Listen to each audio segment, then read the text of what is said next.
नमस्कार, स्वागत है आप सभी का शिक्षा प्लेनेट पे। और मैं हूं सनोज। और आप सभी जानते हैं कि मैं आपको पढ़ाता हूं हिंदी। क्या पढ़ाता हूं मैं आपको? तो मैं आपको हिंदी पढ़ाता हूं। और जैसे कि आप देख रहे हैं, ये जो आपका सेट का सिलसिला चल रहा है, इसमें से जो सेट आपके नंबर का है 12 नंबर का सेट है, ठीक है। तो मैंने आपको ये 12 नंबर का जो आज सेट जो है कराने जा रहा हूँ। इससे पहले मैंने 11, 9, 10, ठीक है, जो भी है मैंने करा चुका हूँ। उस सेटों का जो प्लेलिस्ट है यूट्यूब पे पड़ा है, बन गया है, आप चाहे तो वहां से देख सकते हैं, ठीक है। जो भी मेरे भाई बीपीएससी टीचर की तैयारी कर रहे हैं, जिनमें हिंदी है, ठीक है, 22 नंबर की हिंदी है, 8 नंबर क्या होता है, टोटल 30 क्वेश्चन लैंग्वेज से आते हैं, भाषा से आते हैं, जिसमें से 22 नंबर की क्या है, हिंदी है। और बाकी 8 नंबर की क्या है, तो 8 नंबर की जो है हमारी इंग्लिश है, क्या है, इंग्लिश है। तो जो भी मेरे भाई तैयारी कर रहे हैं बीपीएससी टीचर वाले, वो देख ले, ठीक है। प्लेलिस्ट बन गया है, यूट्यूब पे पड़ा है, डाल दिया गया है, आप चाहे तो वहां से देख सकते हैं। मैंने बहुत ही अच्छे से कराया है, बड़ा ही अच्छा से प्रयास करके करवाया है। चलिए, तो ये आज सेटों का ये जो सिलसिला है, ये 12 नंबर का होने वाला है, 12वां सेट होने वाला है। आपकी जो प्रैक्टिस जो चल रही है, ये 12 नंबर की है, ठीक है। चलिए, तो चलते हैं हिंदी की 12वें सेट पे। और पुनः एक बार स्वागत है आप सभी का, मेरे प्यारे साथियों का, इस हमारे प्यारे से चैनल शिक्षा प्लेनेट पे। तो मेरे भाई, जल्द से जल्द चैनल से जुड़िए, ठीक है। अगर सब्सक्राइब नहीं किया तो सब्सक्राइब करिए, ठीक है, बेल आइकन को प्रेस करिए। और अगर आप चाहते हैं कि अधिक से अधिक जानकारी मिले, कोर्सों के बारे में पता चले, डिटेल पता चले, तो आप मेरे भाई, ये एप्लीकेशन है शिक्षा शिक्षा प्लेनेट के नाम से एप्लीकेशन है, आप प्ले स्टोर से डाउनलोड कर सकते हैं। तो ये आपके लिए कुछ खास बातें थी। चलिए, ज्यादा समय न लेते हुए हम अपना आज का ये क्वेश्चन स्टार्ट करेंगे, और ये टॉपिक स्टार्ट करेंगे। और ये पहला क्वेश्चन लग गया आपके सामने। पहला क्वेश्चन जो है थोड़ा गद्यांश है, कोई बात नहीं, ठीक है। पहले जो वीडियो था, मैंने उनसे गद्यांशों को हटाया था, क्योंकि गद्यांश से भी क्वेश्चन आएंगे। एक गद्यांश रहेगा, पैसेज रहेगा, उसको पढ़ के उसमें से 3, 4 जितने क्वेश्चन बनते हैं उसका आंसर देना होता है। मैं आपको इस गद्यांश को मैं क्या बोलता, रिविजन नहीं कराऊंगा, आप पढ़ लीजिएगा। मैं आपको कॉमन बता रहा हूँ। भारतेंदु के बारे में जो भी योगदान दिए हिंदी के साहित्य में क्षेत्र में, वही लिखे। इससे क्वेश्चन क्या बने हैं, आप एक बार देख लीजिए। आप पढ़ेंगे तो इसका आंसर स्वयं दे सकेंगे। क्वेश्चन ये है आपके सामने, उसी गद्यांश से क्वेश्चन है। कहा है कि परिमार्जन का अर्थ है बहिष्करण होता है, या अनुकरण होता है, या परिष्करण होता है। इसमें से आपको बताना है कि परिमार्जन का अर्थ क्या होता है। परिमार्जन का अर्थ क्या होता है आपको बताना है, ठीक है। क्या होता है परिमार्जन का अर्थ, आपको बताना है। चलिए ध्यान से समझिएगा। क्या दिया है, परिमार्जन क्या दिया है, परिमार्जन दिया है। उसके बाद एक क्या दिया है, एक दिया है अनुकरण। क्या दिया है, अनुकरण दिया है। ध्यान से देखिएगा, कोई बड़ी बात नहीं है। अनुकरण दिया है। और तीसरा शब्द दिया है परिष्करण। क्या दिया है मेरे भैया, तो मेरे भैया परिष्करण दिया है, याद रखिएगा, परिष्करण। और इन सब का कुछ ना कुछ अर्थ है, पहले अर्थ लिख लो, तब आपको अच्छे समझ में आ जाएगा, ठीक है। अनुकरण मतलब क्या होता है, तो अनुकरण मतलब नकल करना होता है, याद रखिएगा, ठीक है। क्या होता है, तो अनुकरण का अर्थ नकल करना होता है, याद रखिएगा। अनुकरण का अर्थ नकल करना होता है। और क्या होता है, और हमारा परिष्करण का अर्थ जो होता है, परिष्करण का जो अर्थ होता है मेरे भैया, शुद्धिकरण। क्या होता है, शुद्धिकरण होता है, याद रखिएगा। शुद्धि क्या होगा, शुद्धिकरण। क्या होगा, शुद्धिकरण होगा, याद रखिएगा। और परिमार्जन का अर्थ क्या होता है, परिमार्जन का अर्थ क्या होता है, तो आप याद रखिएगा। परिमार्जन का अर्थ होता है फैलाव, विस्तार, ठीक है। क्या होता है, परिमार्जन का अर्थ क्या होता है, फैलाव विस्तार होता है। क्या होता है, फैलाव होता है, और विस्तार भी होता है, फैलाव और विस्तार। तो ये इनके अर्थ है। चलिए, परिमार्जन का अर्थ पता हो गया। क्वेश्चन कहा है कि सही इसका अर्थ क्या है, बहिष्करण का अर्थ क्या होता है, चलो इसी में लिख दे रहे हैं। बहिष्करण क्या होता है, बहिष्करण। तो बहिष्करण का अर्थ मेरे भाई होता है, आपको मैं बता दूं, विरोध। क्या होता है, विरोध होता है बहिष्करण का अर्थ। अब आप क्वेश्चन समझ गए होंगे। परिमार्जन मतलब आप बता दे, फैलाव, विस्तार, शुद्धिकरण। क्या होता है, फैलाव, विस्तार, शुद्धिकरण होता है, याद रखिएगा, ठीक है।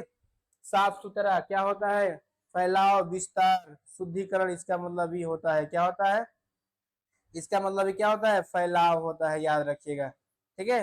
तो मैं कह दूं आपसे कि परिमार्जन और क्या है, परिमार्जन और परिष्करण दोनों ही क्या है, सेम सेम बातें हैं। दोनों का मतलब शुद्धिकरण होता है, फैलाव होता है, विस्तार होता है। ठीक है, याद रखिएगा। तो इसका राइट आंसर 3 हो जाएगा। क्या हो जाएगा, 3 हो जाएगा। इसमें भी फैलाव है, इसमें भी फैलाव है। इसका मतलब शुद्धिकरण, इसका मतलब भी शुद्धिकरण होता है। ठीक है, तो सही अर्थ क्या हो जाएगा परिमार्जन का, तो परिमार्जन का सही अर्थ हो जाएगा परिष्करण। क्या हो जाएगा, परिष्करण। बाकी अनुकरण मतलब नकल करना, परिष्करण मतलब शुद्धिकरण, और बहिष्करण मतलब विरोध करना। याद रखिएगा। आगे बढ़ते हैं, आगे बढ़ते हैं।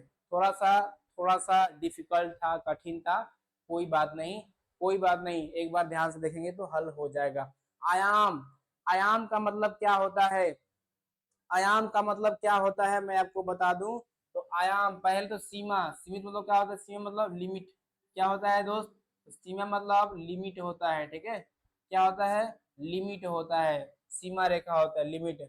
असीम मतलब क्या होता है, तो असीम मतलब होता है असीमित। क्या होता है, असीमित होता है, असीमित होता है, अनंत होता है, इन्फिनिटिव होता है। क्या होता है, असीमित, अनंत, इन्फिनिटिव होता है।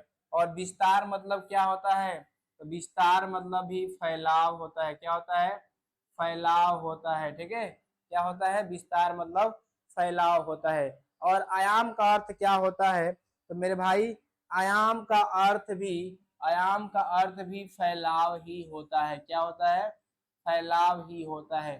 तो कहीं ना कहीं आयाम का अर्थ सही क्या हो जाएगा, विस्तार। दोनों ही सेम क्वेश्चन थे। ठीक है, इसका मतलब भी विस्तार फैलाव, और आयाम का मतलब भी विस्तार और फैलाव हो जाएगा। याद रखिएगा। ठीक है, इसका मतलब भी क्या हो जाएगा, विस्तार और फैलाव हो जाएगा। ठीक है, चलिए आगे बढ़ते हैं अगले क्वेश्चन की तरफ। क्या करा देखो, गद्यांश में किस लेखक साहित्य के कर्म का विश्लेषण किया गया है। मैंने आपको बताया, आप थोड़ा पढ़ लीजिएगा, आप थोड़ा पढ़ लीजिएगा हरिश्चंद्र के बारे में। किसके बारे में, भारतेंदु, भारतेंदु हरिश्चंद्र के बारे में बात किया गया है। ठीक है, मैंने गद्यांश आपके सामने नहीं पढ़ा क्योंकि थोड़ा वीडियो लंबा हो जाता। चलिए कोई बात नहीं। तो ये भारतेंदु हरिश्चंद्र के बारे में बात की गई है। आप गद्यांश पढ़ना, आपको तीनों का तीनों क्वेश्चन क्लियर हो जाएगा। ठीक है, चलिए अब आते हैं अपने क्वेश्चन पे, अपने मतलबी दुनिया में। अब आ गया व्याकरण से क्वेश्चन, और आप देंगे इसका आंसर। कह रहा है क्या, कि जो क्रिया अभी हो रही है उसे क्या कहते हैं, जो क्रिया अभी हो रही है उसे हम क्या कहते हैं, जो हो रही है। राधा, राधा खा रही है, कहीं ना कहीं अभी काम नहीं हो रहा है, चल ही रहा है। राधा, राधा सेव खा रही है। क्या खा रही है, सेव है, खाई नहीं है, अभी खा रही है। राधा सेव खा रही है, कहीं ना कहीं वर्तमान का बोध तो करा ही रहा है। और कार्य जो है पूरा नहीं है, अपूर्ण है, तो अपूर्ण वर्तमान हो जाएगा। क्या हो जाएगा, अपूर्ण वर्तमान हो जाएगा। ठीक है, अपूर्ण वर्तमान हो जाएगा। अच्छा, संदिग्ध भूत क्या होगा, संदिग्ध भूत क्या होगा, राम खाना खाया होगा।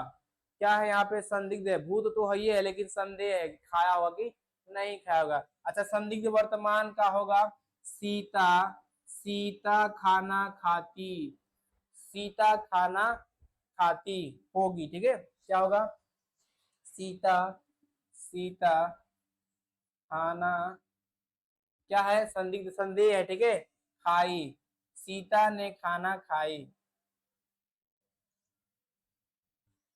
सीता ने यहाँ पे ले लो, सीता ने खाना, सीता ने खाना खाया हो। ठीक है, खाया हो ये सही होगा, सीता ने खाना खाया हो, ये सही। देखो सोचो आप ही, सीता ने खाना खाया हो मतलब कहीं ना कहीं क्या है, संदेह है, संदिग्ध वर्तमान है, संदेह है, पता ना खाना खाई है कि नहीं खाया, और वर्तमान की बात है, सीता ने खाना खाया हो।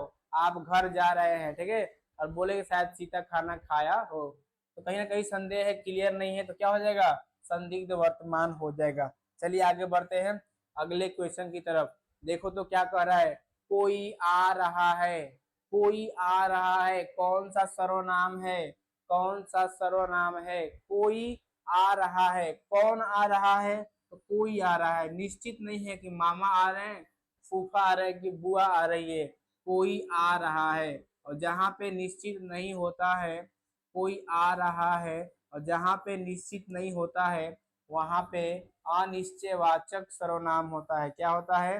अनिश्चयवाचक सर्वनाम होता है। अनिश्चय क्या होता है? अनिश्चयवाचक सर्वनाम होता है। चलिए, अनिश्चयवाचक सर्वनाम होता है। तो यहाँ पे क्या हो जाएगा? तो आपको मैं बता दूं, यहाँ पे जो हो जाएगा वो अनिश्चयवाचक सर्वनाम ती, अर्थात तीन दिख रहा है। क्या दिख रहा है? 3 नंबर इसका राइट आंसर हो जाएगा। ठीक है, क्या हो जाएगा? 3 नंबर इसका राइट आंसर हो जाएगा। और आप भी इसको ध्यान से समझिएगा। ठीक है, चलिए चलिए, कोई आ रहा है, अर्थात कोई आ रहा है, निश्चित नहीं है, तो क्या हो जाएगा? निश्चयवाचक सर्वनाम। आगे बढ़ते हैं, आगे बढ़ते हैं। श्याम पेंसिल से लिखता है। श्याम पेंसिल से लिखता है, कौन सा कारक है? कौन सा कारक है? कर्ता कारक है, कर्ता कारक है, या कर्म कारक है, या करण कारक है, या करण कारक है? थोड़ा सा मैं आपको रूबरू करवा दूं। कर्ता का कारक चिन्ह ने होता है, कर्म का को होता है, और करण का से होता है। क्या होता है? से होता है। और साधन का भी बोध कराता है। क्या होता है? से जो होता है साधन का बोध कराते हैं। जैसे में पेड़, लकड़हरा पेड़ को आरी से काटता है, तो साधन क्या है? आरी है। और कारक चिन्ह वहां पे क्या है? से आया है, इसका भी क्या है? से है। तो हम देखते हैं कि पेंसिल से लिखता है, कहीं ना कहीं साधन पेंसिल है। और खैर वो नहीं समझ आया तो अब से क्या होता है? से जो होता है करण कारक होता है। ठीक है, जब भी किसी वाक्य में कोई साधन हो और उस साधन शब्द से कोई कार्य हो रहा हो तो उसके साथ जो कारक चिन्ह जुड़ा होता है वो क्या होता है? करण कारक होता है। इतना ना कहीं समझ में आया, आप इतना मान के चलिए कि कारक चिन्हों की संख्या 8 होती है। कर्ता कारक, कर्म कारक, करण कारक, संप्रदान कारक, क्या होता है? संप्रदान कारक, अपादान कारक, क्या होता है? अपादान कारक, और संबोधन होता है। क्या होता है? संबोधन होता है। और एक अधिकरण होता है। क्या होता है? अधिकरण होता है। तो कहीं ना कहीं हम देखते हैं कि 8 कारक चिन्ह होते हैं। क्या होते हैं? 8 कारक चिन्ह होते हैं। इसका सबका संप्रदान का कारक चिन्ह के लिए होता है। क्या होता है? के लिए होता है। अपदान से अलग होता है, से अलग होता है। और संबोधन हे, अरे, अहो होता है। और क्या अधिकरण क्या होता है? में, पर होता है। तो कहीं ना कहीं इन सबका क्या है? इन सबका क्या है? इन सबका ये कारक चिन्ह है। तो देखो तो कर्ण के सामने क्या है? से है, से दिख रहा है, से दिख रहा है, क्या हो जाएगा? कर्ण कारक। ठीक है, कर्ण कारक हो जाएगा। वैसे तो आप पढ़े ही होंगे, नहीं पढ़े हैं तो कोई बात नहीं, समझ लीजिए। संप्रदान, संप्रदान क्या होता है? संप्रदान होता है संप्रदान के लिए, जब कोई किसी चीज के लिए आप लेते हैं। जैसे में ये मिठाई सीता के लिए है, तो के लिए क्या हो जाएगा? संप्रदान कारक। जब आप किसी को भेंट देते हैं, आप कोई उपहार देते हैं, तो वहां पे संप्रदान कारक होता है। ठीक है, ऐसे में ये जो मिठाई का डब्बा है राम के लिए, तो के लिए क्या हो जाएगा? संप्रदान कारक। अपदान कारक, जब कोई चीजें एक दूसरे से अलग होती है, जैसे में पेड़ से पत्ता गिरता है, ठीक है, कुर्सी से राम गिरता है, तो अलग हो रहा है। जब वस्तु से अलग होते हैं तो वहां पे अपदान कारक होता है, याद रखिएगा। चलिए आगे बढ़ते हैं अगले क्वेश्चन की तरफ। ये बहुत सुंदर क्वेश्चन है, ये बहुत सुंदर क्वेश्चन है। कहा है दिए गए वाक्य में उपयुक्त विराम चिन्ह का चयन कीजिए। विराम चिन्ह का चयन कीजिए। हम तो कहते हैं इस पे स्टार लगाइए। इससे क्वेश्चन, ऐसे क्वेश्चन अवश्य आएंगे। क्या आएंगे? ऐसे क्वेश्चन अवश्य आएंगे, ऐसे क्वेश्चन अवश्य आएंगे। कहा है कि हम आकाश का वर्णन करते हैं, पृथ्वी का वर्णन करते हैं, पर कीचड़ का वर्णन कभी किसी ने किया है? कैसे कैसे वाक्यों का क्या बोलते हैं, कैसे कैसे चिन्हों का प्रयोग लगेगा? क्या यहाँ पे विराम चिन्ह का प्रयोग लगेगा या अर्ध विराम लगेगा? यहाँ विराम चिन्ह लगेगा या अर्ध विराम लगेगा? यहाँ लगेगा विराम चिन्ह या खड़ी पाई लगेगा? ठीक है, मैं आपको बता दूं, मैं आपको बता दूं, हम आकाश का वर्णन करते हैं, हम आकाश का वर्णन करते हैं। ठीक है, यहाँ पे क्या हो जाएगा? अल्प विराम। जहाँ पे थोड़ा सा रुका जाता है वहां पे लगता है अल्प विराम। पृथ्वी का वर्णन करते हैं, यहाँ भी हम रुक गए, अल्प विराम। जहां भी थोड़ा सा रुका जाता है वहां पे अल्प विराम का प्रयोग किया जाता है। ठीक है, किसका? अल्प विराम का, जहां पे थोड़ा समय के लिए रुका जाता है। हम आकाश का वर्णन करते हैं, रुक गए, लग गया अल्प विराम। पृथ्वी का वर्णन करते हैं, लग गया अल्प विराम। पर कीचड़ का वर्णन कभी किसी ने किया है क्या? कभी ने कीचड़ का वर्णन किया है? कहीं ना कहीं ये क्या है, प्रश्न पूछ रहा है। यहाँ पे क्या लग जाएगा? प्रश्नवाचक चिन्ह। क्या लग जाएगा? प्रश्नवाचक चिन्ह। दो में लगेगा अर्धविराम और एक में लगेगा प्रश्नवाचक चिन्ह, क्योंकि तीसरे स्टेंजा में उसने प्रश्न पूछने का काम किया है कि क्या कीचड़ का वर्णन कभी किसी ने किया है? प्रश्नवाचक है। इसका राइट आंसर क्या हो जाएगा? देखो ये अर्धविराम है और एक क्या है? प्रश्नवाचक है। ठीक है, ई जो है अल्प विराम है, ये पूर्ण विराम है। ठीक है, ये त्रुटि वाला है, ये पूर्ण विराम है। इसमें तो कहीं त्रुटि दिख ही नहीं रही। ठीक है, इसमें रुकना था और क्वेश्चन करना था, तो ये राइट आंसर बी हो जाएगा, अर्थात 2 नंबर का। चलिए आगे बढ़ते हैं अगले क्वेश्चन की तरफ। देखो तो जरा कहता क्या है, गाय घास चरकर चली गई। तो चली गई तो क्या हो गया? काम खत्म हो गया, बीत गया, भूतकाल।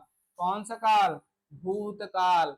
गाय घास चरकर चली गई रे मेरे भाई, तो चली गई तो चली गई, क्या दिक्कत है? भूतकाल, बीत गया वो काम, भूतकाल।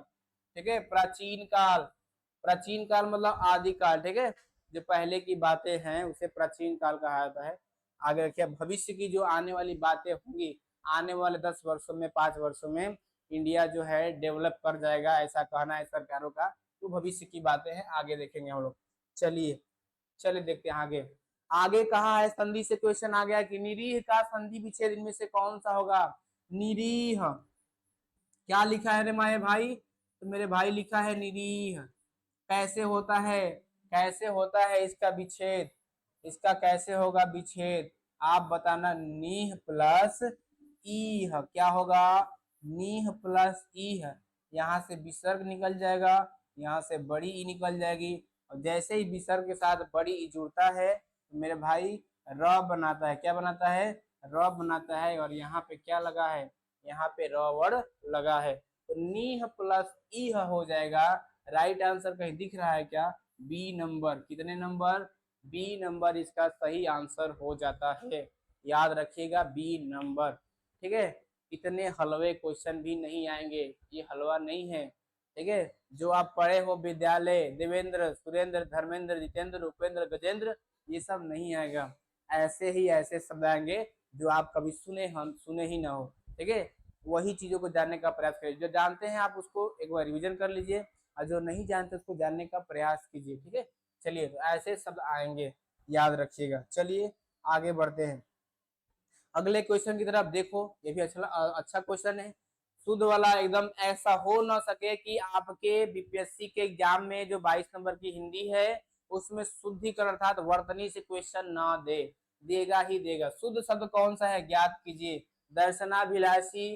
कैसे लिखा है दर्शनाभिलाषी? देखो, दर्शनाभिलाषी पहले तो इस पे रहेगा उड़ता हुआ र, न में आ की मात्रा रहेगा, फिर छोटा भ में मात्रा रहेगा, और ल में आ की मात्रा रहेगा, और उसके बाद षटकोण वाला श रहेगा। दर्शनाभिलाषी।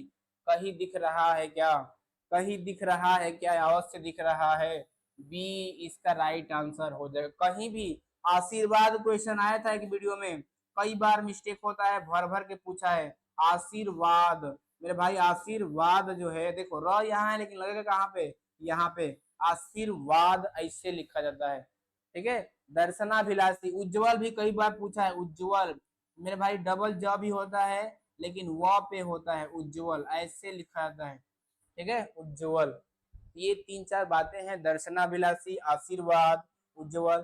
थोड़ा कंठस्थ कर लेना। ठीक है, थोड़ा रिवीजन कर लेना 2-4 बार लिख करके, ऐसे ना हो कि क्वेश्चन में एग्जाम में न आए। ठीक है, चलिए आगे बढ़ते हैं। ये देखो क्वेश्चन 11 नंबर, बड़ा सुंदर क्वेश्चन है। निम्नलिखित में से कौन सी बोली अर्धमागधी अपभ्रंश से निकलती है? इसका आप आंसर देंगे।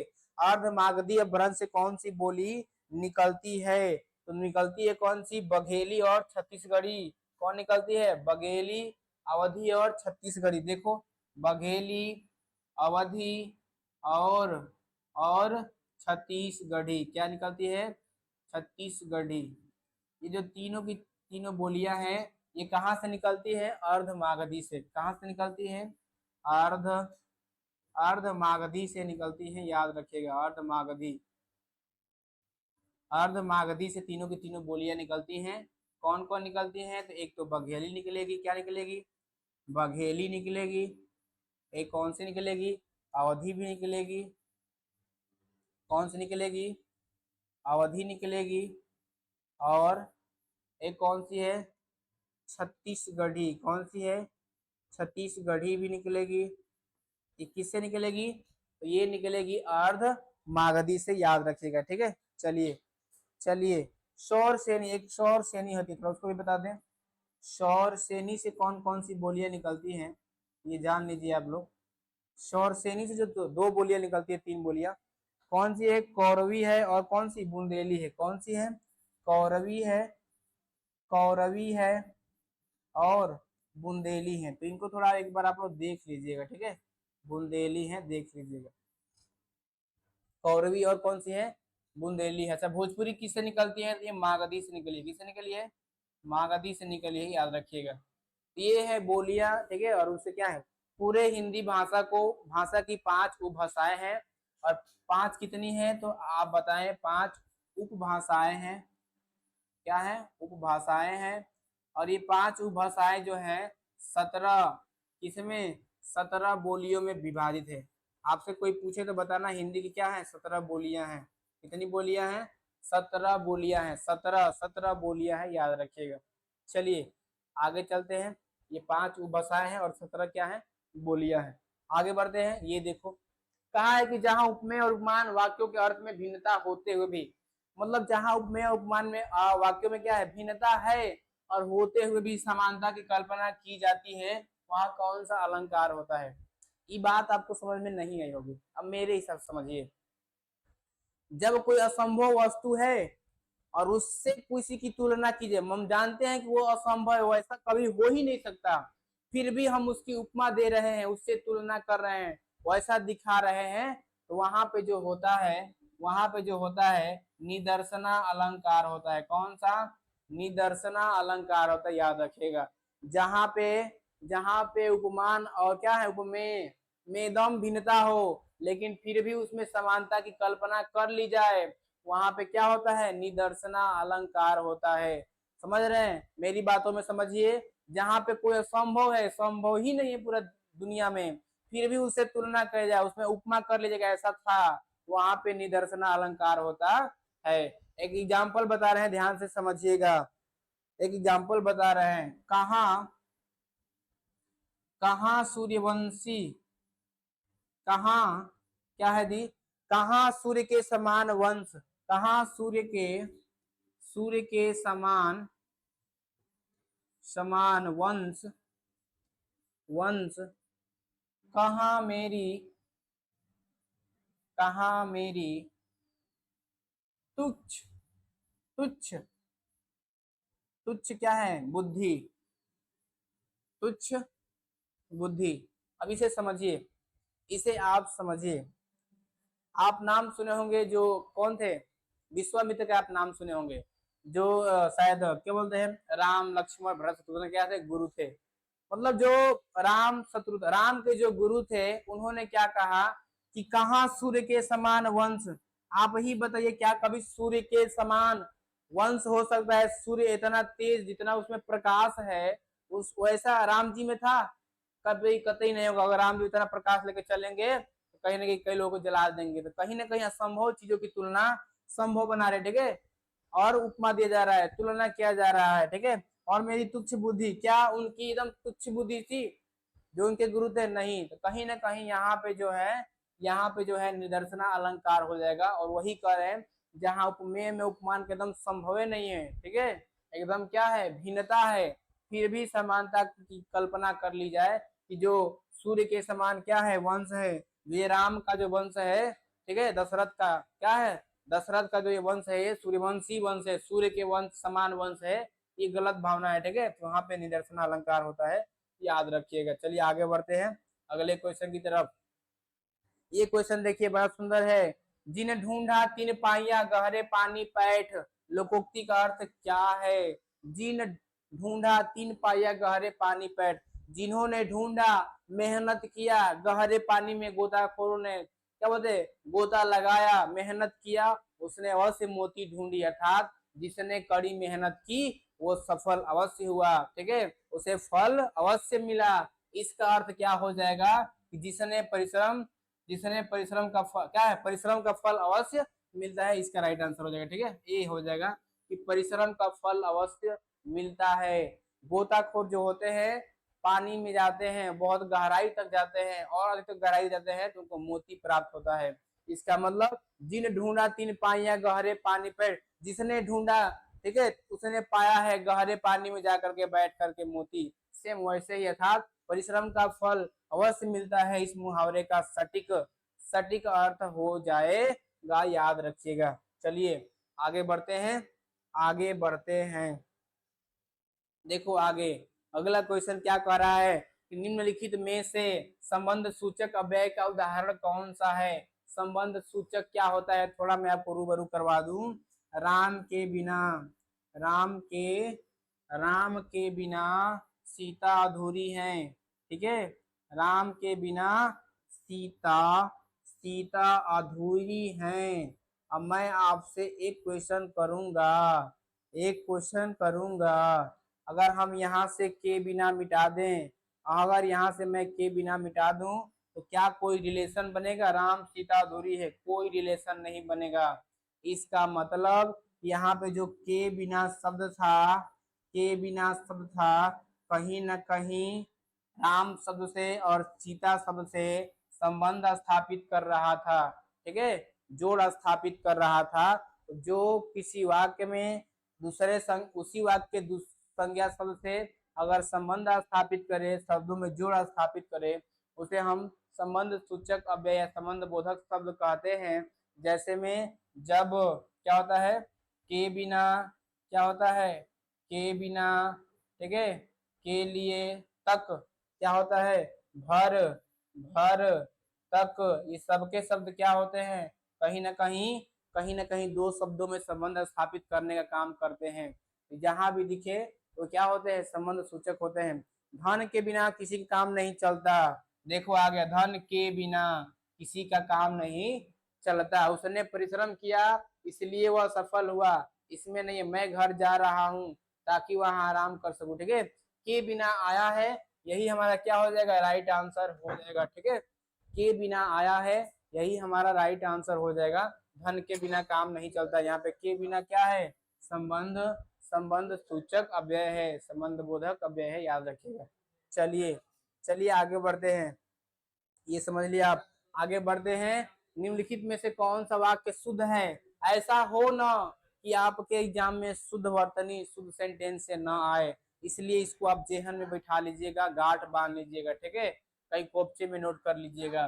क्या है, कौन सा वाक्य शुद्ध है। लता ने 2 चिट्ठियां लिखी, लता ने 2 चिट्ठी लिखी, लता ने 2 चिट्ठी लिखा, नहीं मेरे भाई, लता ने 2 चिट्ठियां लिखी, क्या हो जाएगा, लता ने लता ने 2 चिट्ठियां लिखी, लता ने 2 चिट्ठियां लिखी, ये सही आंसर हो जाएगा। चिट्ठियां क्या हो जाएगा, 2 चिट्ठियां, यहाँ पे याद रखिएगा चिट्ठियां लिखी, तो राइट आंसर आपका ए वाला हो जाएगा, ठीक है, 2 चिट्ठियां लिखी, ये इसका सही आंसर हो जाएगा कि लता ने 2 चिट्ठियां लिखी, ठीक है।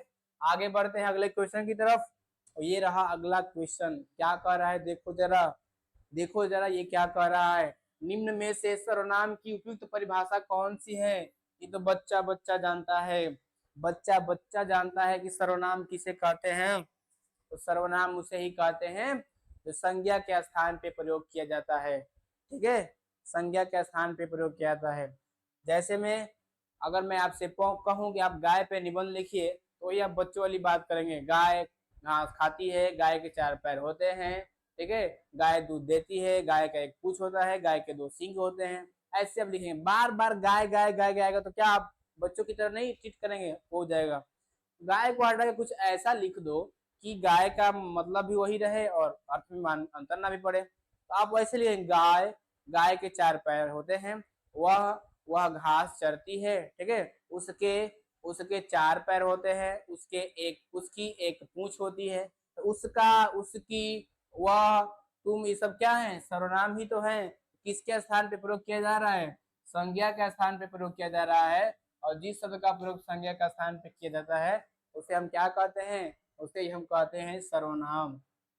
क्या कहते हैं? सर्वनाम कहते हैं। सर्वनाम हिंदी में 6 प्रकार के होते हैं। पुरुषवाचक सर्वनाम, निश्चयवाचक सर्वनाम, अनिश्चयवाचक सर्वनाम, ठीक है, संबंधवाचक सर्वनाम, ठीक है, उसके बाद निजवाचक सर्वनाम, ठीक है, परिमाणवाचक सर्वनाम, संख्यावाचक सर्वनाम, ठीक है, संख्यावाचक नहीं होता, परिमाणवाचक होता है, ठीक है। 6 होते हैं, याद रखिएगा। सर्वनाम जो होते हैं हिंदी में 6 प्रकार के होते हैं। आगे बढ़ते हैं अगले क्वेश्चन की तरफ। देखो क्या कहा है। हाँ, बड़ा सुंदर प्यारा क्वेश्चन है। शब्द की आवृत्ति में से किस अलंकार में होती है? आप बता दो। शब्दों की आवृत्ति किस अलंकार में होती है? आप बोलेंगे इसी में तो होती है। इसमें होती है, इसमें होती है। सजना है, सजना है, सजना के लिए, सजना है, सजना के लिए। तो सजना है, सजना के लिए हम देख रहे हैं कि शब्द 2 बार आ गया है। दोनों का अर्थ भी क्या है? अलग अलग है। एक सजना का अर्थ पति और एक सजना का अर्थ श्रृंगार करना। क्या करना? श्रृंगार करना, ठीक है, मेकअप करना। मेकअप यानी श्रृंगार करना। तो कहीं ना कहीं एक ही पंक्ति में 2 शब्द आता है, यानी शब्दों की आवृत्ति होती है, वहां पे यमक अलंकार होता है। क्या होता है? यमक अलंकार होता है, याद रखिएगा, ठीक है। अनुप्रास क्या होता है? अनुप्रास क्या होता है? तो अनुप्रास होता है आपका वर्णों की आवृत्ति। क्या हो जाएगा? वर्णों की आवृत्ति। जैसे में रघुपति राघव, रघुपति राघव, राजा राम। नाम सुने हैं आप? रघुपति राघव, राजा राम। तो यहाँ पे हम देख रहे हैं कि एक ही वर्ण की बार बार क्या हो रही है? आवृत्ति। यहाँ भी रवण है, यहाँ भी रवण है, यहाँ भी रवण है, यहाँ भी है। तो एक ही वर्ण की जब बार बार आवृत्ति हो एक शब्द में, वहां पे होता है अनुप्रास अलंकार। क्या होता है? अनुप्रास अलंकार। अच्छा, एक कौन सा है? एक है वक्रोक्ति अलंकार। वक्रोक्ति अलंकार किसे कहते हैं? ध्यान समझिएगा। अब वक्रोक्ति अलंकार वह होता है जहां पे बोलता कुछ और है और समझ लेने वाला कुछ और ही समझ लेता है। जैसे में एक प्यारा सा एग्जाम्पल देके समझा रहे हैं। देखो यहाँ पे वक्रोक्ति अलंकार क्या है? वक्रोक्ति अलंकार, ध्यान से समझिएगा। वक्रोक्ति अलंकार, ठीक है, यहाँ पे छोटी की मात्रा होती है। वक्रोक्ति में छोटी की मात्रा होती है, कोई बात नहीं। चलिए, वक्रोक्ति अलंकार, तो यहाँ पे देखते हैं क्या होता है। डेफिनेशन हमने क्या बताया कि जहाँ पे बोलता कुछ और है और समझने वाला कुछ और ही समझ लेता है। जैसे में एग्जाम्पल आपको बता रहे हैं एक बढ़िया सा, देखिएगा देखिएगा, एक एग्जाम्पल बढ़िया सा आपको बता रहे हैं हम। जैसे में जानू, जानू हो, जानू रुको मत जाओ, जानू रुको मत, रुको मत जाओ, रुको मत जाओ, ठीक है। जानू रुको मत, रुको मत जाओ। अब ध्यान समझना है, 2 बार इसलिए लिख रहे हैं ताकि आपको समझ में आ जाए। 2 बार इसलिए लिखे ताकि समझ में आ जाए, ध्यान समझिएगा। अभी मत समझिए कि दोनों पति के दोहरा हो गए, तो नहीं, समझाने के लिखे हैं। क्योंकि देखो कैसे गलती हो गया हमें। कोई लड़की है अपने क्या बोलते हैं, अपने अपने दोस्त के बोलती है कि जानू रुको मत जाओ। यहाँ पर हम कामा लगा देते हैं, तो जानू रुको मत जाओ मतलब रुकना है, जाना नहीं है। एक और देखो, जानू, जानू रुको मत जाओ, ठीक है, जानू रुको मत जाओ, ठीक है। यहाँ देखो, जानू रुको मत जाओ, जानू रुको मत जाओ, यहाँ पे लगा दो। एक मत के यहाँ लगा दो, एक रुको के यहाँ लगा दो।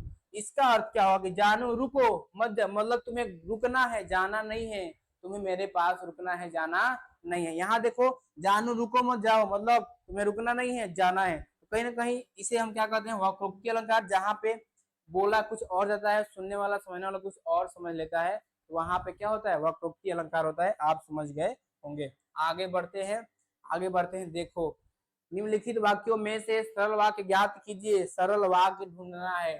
क्या ढूंढना है? सरल वाक्य ढूंढना है। ना और हो, ना और हो, ना या हो, ना अथवा हो, ठीक है, ना अथवा हो, ना तथा हो, तो ये जो होते हैं, अगर नहीं हो तो सरल वाक्य होगा। तो ये किसके होते हैं, तो ये होते हैं संयुक्त वाक्य वाले पहचानने का तरीका। एक और देख लो, एक होता है मिश्रित वाक्य, उसमें क्या होता है, जब जब होता है, तब होता है, तथापि होता है, क्या होता है, तथापि होता है, यद्यपि होता है, क्या होता है, यद्यपि होता है, और ही होता है, तो होता है। अगर ऐसा कोई शब्दांश दिखाई देता है तो वहां पे होता है मिश्र वाक्य। कौन सा वाक्य, आप बताना, मिश्र वाक्य।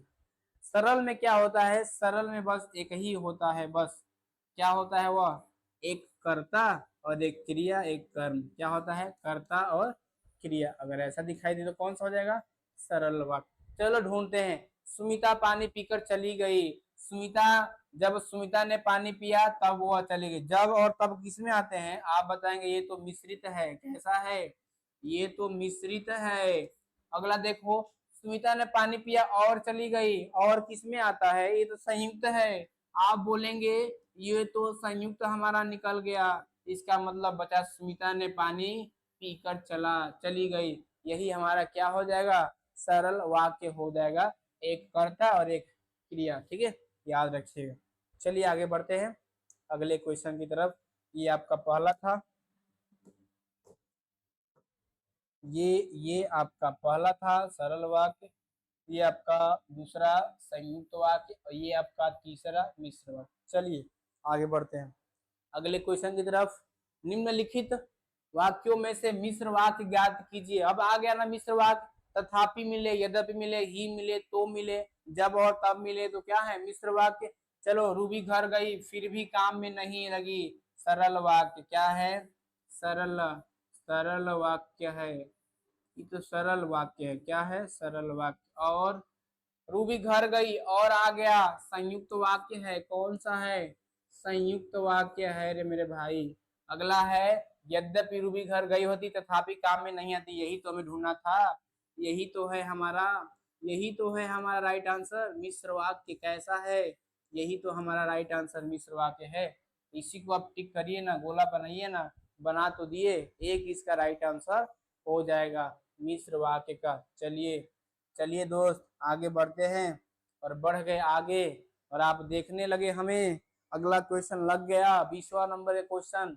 निम्नलिखित प्रश्न में दिए गए विकल्पों में से उस विकल्प का चयन कर दो तो दिए गए मुहावरे के अर्थ को सर्वश्रेष्ठ रूप से व्यक्त करता हो, प्रदर्शित करता हो। चलो, मुहावरा है खीसे निपोड़ना। खीसे निपोड़ना मतलब क्या होता है, निपोड़ना मतलब, निपोड़ना मतलब दुख जाहिर करना। ठीक है, अपने आप को यह बताना कि मुझसे गलती हो गई है, मुझे क्षमा कर दे, मुझे माफ कर दे। खीसे निपोड़ना मतलब गिड़गिड़ाकर माफी मांगना, गिड़गिड़ाकर माफी मांगना। ठीक है, गिड़गिड़ाकर माफी मांगना खीसे निपोड़ना मुहावरे का सही अर्थ हो जाएगा। ठीक है, सही अर्थ हो जाएगा। कड़ी मेहनत करना मतलब एड़ी चोटी। ठीक है, एक कर देना, एड़ी चोटी से पसीना का पसीना एक कर देना, कड़ी मेहनत करना हो जाएगा। चलिए आगे बढ़ते हैं, और एक आ गया, देखो एक और आ गया। उपयुक्त के लिए एक शब्द चुनना है, अनेक शब्दों का एक शब्द से क्वेश्चन आ गया है। मन को मोह लेने वाले के लिए क्या कहते हैं मेरे भाई, सभी को पता है, मन को मोहने वाला हमारा मनमोहक होता है। जिसने हमारे मन को मोह लिया वो हमारा मनमोहक है। क्या है, वो हमारा मनमोहक है रे भाई। चलिए, मनमौजी, अपने मन से, अपने मन का करने वाला। ठीक है, मनमौजी होता है, याद रखिएगा। आगे बढ़ते अगले क्वेश्चन की तरफ। ये है अगला क्वेश्चन, घोड़े पर चढ़े आना। राजा जी घोड़े पे चढ़े आए। ठीक है, जैसे में, अरे तुमने जाना नहीं जी, ठकुरवा का लड़का जो है घोड़े पे चढ़ कर आया था, मतलब कहीं न कहीं उतावला होकर आया था, मारने की इरादे से आया था। ठीक है, तो घोड़े पे चढ़े आने का मतलब उतावले में आना, उतावले में आना। ठीक है, मारपीट के जरिए, क्या बोलते हैं, मारपीट के मन में लेकर के आना। ठीक है, मतलब मारपीट का क्या बोलते हैं, मन में वो मनसा लेकर आना कि आज हम मारपीट करके रहेंगे, उतावले होकर रहेंगे। देखिए, हमने हमें उसे बोला कैसे, हमारा रास्ता उसने रोका कैसे। तो घोड़े पे चढ़े आना मतलब उतावले में आना। ठीक है, उतावले में आना इसका राइट आंसर हो जाएगा। तो मेरे दोस्त, मेरे भाई, मेरे यार, मेरे भाई दोस्त यार, ठीक है, जो भी आप हैं मेरे, जो भी आप समझते हैं हमको, आज का जो ये 12 नंबर का सेट आपके सामने पूरा हुआ। बाकी आप बताओगे कि आपको किस क्वेश्चन में दिक्कत आया, कहाँ समझ में नहीं आया, वहां पे कमेंट करिए, कमेंट बॉक्स में कमेंट करिए, उसका हम आंसर जल्द से जल्द देने का प्रयास करेंगे। और बस ऐसे ही कहेंगे, आप हमारे साथ बने रहिए, जुड़े रहिए, ऐसे ही आपके साथ मेहनत करते रहेंगे और आप भी करते रहिए, ठीक है। और अपनी तैयारी को बेहतर जुड़ाइए, बनिए और बनाइए। और मैं तो एक बार और कहूंगा कि अपनी तैयारी को बेहतर बनाने के लिए हमारे साथ जुड़े रहिए। और ये वाला आप देख रहे हैं, इसको आप डाउनलोड कर लीजिए, ठीक है, अगर आपको जुड़ना है हमसे तो। बाकी हम यूट्यूब पे पढ़ाते ही हैं, ठीक है, फ्री में क्लास भी दे रहे हैं, ऐसा कोई नहीं है, ठीक है। ये आपके लिए था। ऐसे ही मैटर के साथ, ऐसे ही सेट के साथ, ऐसे ही बेस्ट कॉन्टेक्ट के साथ मिलते हैं आपसे नेक्स्ट वीडियो में, दूसरे वीडियो में। तब तक के लिए जय हिंद।